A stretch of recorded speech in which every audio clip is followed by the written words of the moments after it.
This video is an explanation of the reading comprehension passage about the Arctic curlew.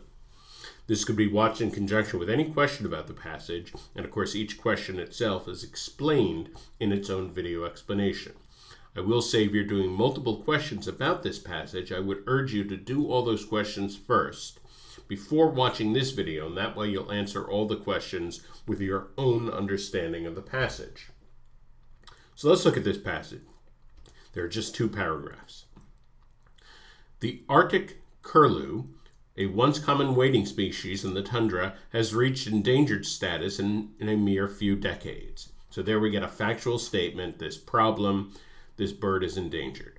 Those who account for the sudden loss of the bird do so in terms of either pollution or climate change. So this is a very interesting either pollution or climate change. They explain it in terms of one or the other.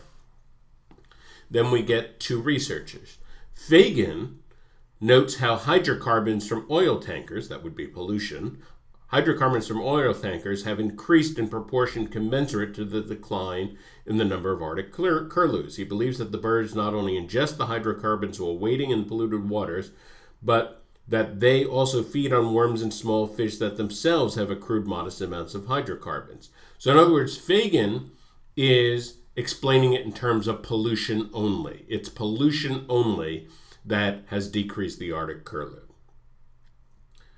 Miller, on the other hand, believes that climate change alone can account for the depletion of the Arctic curlew. She argues that since many areas in which it once fed no longer provide adequate sustenance, the bird has been forced to change migratory paths and must land in a foreign ecosystem where it is unable to find adequate nutrition.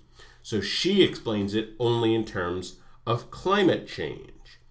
And so the first paragraph, we have the problem, and then we have two researchers explaining this decline in two completely different ways. Fagan explaining it in terms of pollution, Miller explaining it in terms of climate change.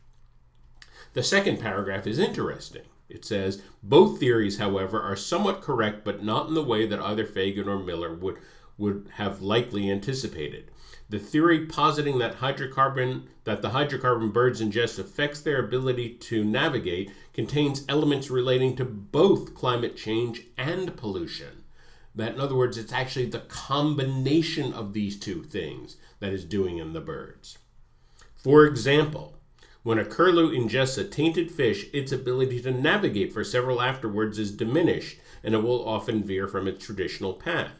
Where at one point such deviations would not have affected the bird's ability to forage, climate change has resulted in significant diminishment of areas capable of providing sufficient sustenance for Arctic curlew. As a result, it often succumbs to starvation. So the theory that the writer of this passage advocates is one that is a combination. It's the interaction. It's what happens to the bird when the pollution affects it in a world that has been affected by climate change.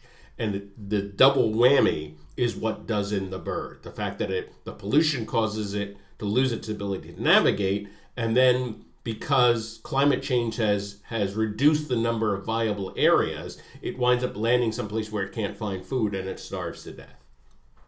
And so it's really a combination that goes beyond what either Fagan or Miller would have said.